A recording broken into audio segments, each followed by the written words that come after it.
ప్రజల రాజ్యం, ప్రజల పరిపాలన. ఏం జరుగుతుంది ఇక్కడ? ఏ ఒక్కరికైనా అర్థమవుతుందా? ప్రాణాలకు తెగించి మా సీఎం గెలవాలి, రేవంత్ రెడ్డి అన్న గారు గెలవాలి, ఖచ్చితంగా గెలిచిన తర్వాత నిరుపేదలకు ఎంతోగానో అండగా ఉంటాడన్న ఒక వ్యక్తి ఈరోజు ఏం చేస్తున్నాడు? కష్టపడి గెలిపించుకున్న కార్యకర్తను ఒక తన్ను తన్నటాలు కదా ఎక్కడో పడ్డాం. అక్రమణ కేసులు పెట్టి మా మీద చేయని తప్పులకి శిక్ష అనుభవించేలా చేస్తున్నాడు. ఈరోజు దొంగలు ఎవరైతే దొంగలు ఉన్నారని చెప్పేసి మేము చూపించినా కూడా ఆ దొంగలను పక్కన పెట్టుకొని ఆ దొంగలు మా దాంట్లోకు ఆర్థికంగా ముందుకు పోకుండా దెబ్బ వేసే ప్రయత్నం చేస్తున్నారు.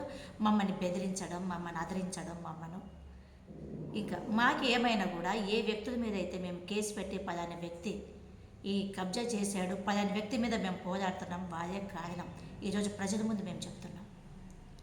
ఈ మధ్యకాలంలో మేము చేపట్టిన కొన్ని పనులు పలానాసాట కబ్జాలు ఉన్నాయి, పలానాసాట పలానా నాయకుడు కబ్జా చేస్తున్నాడు, పలానాసాట పలానా నాయకుడు అనుచేతుడు కబ్జా చేస్తున్నాడు.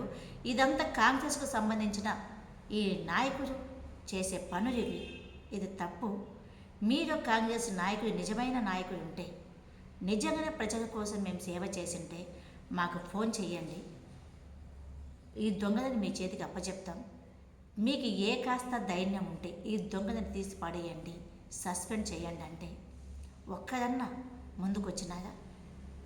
మొన్నటిదాకేమో టీఆర్ఎస్ పార్టీలో నుంచి కాంగ్రెస్ పార్టీలకి ఆస్తులు కాపాడడానికి పోయిన నాయకులు ఎంతటి అబద్ధాలు. ఈరోజు అసెంబ్లీలో స్పీకర్ ఏం చెప్తున్నాడు? ఇతని కాంగ్రెస్ పార్టీలో లేడు, ఇతని బీఆర్ఎస్ పార్టీలో ఉన్నాడు. కొంచెమన్నా సిగ్గు ఉందా మీకు అని నేను అడుగుతున్నాను. ఎవరిని చెప్తాదని ఇక్కడ అసెంబ్లీలో మాట్లాడేటప్పుడు నిజమా అబద్ధమా అని తెలుసుకొని స్పీకర్ గారు మాట్లాడాలి కదా. బెదిరిస్తే భయపడతారా, చచ్చిపోతారా? ఇదే బలహీనత ప్రజల్లో ఉండకూడదు.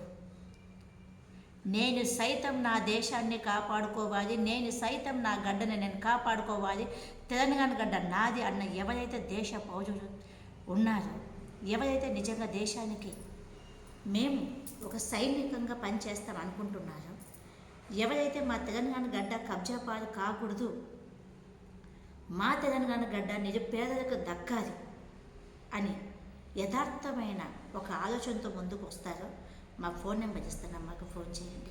ఒక మియాపూర్ డివిజనే కాదు, మన తెలంగాణ గడ్డ మొత్తం కూడా ఎక్కడైతే గూండాగిరి నడుస్తుందో ఆ గూండాగిరి నడిపించేది కూడా నాయకుడే. ఈ నాయకుడే, మనం ఓటేసి గెలిపించిన నాయకుడే దోసుకుంటున్నారు. వీటిని ఆపనికి, వీటిని ముందు పెట్టడానికి మా సైతం స్త్రీశక్తి సంఘం కంకణం కట్టుకుంది.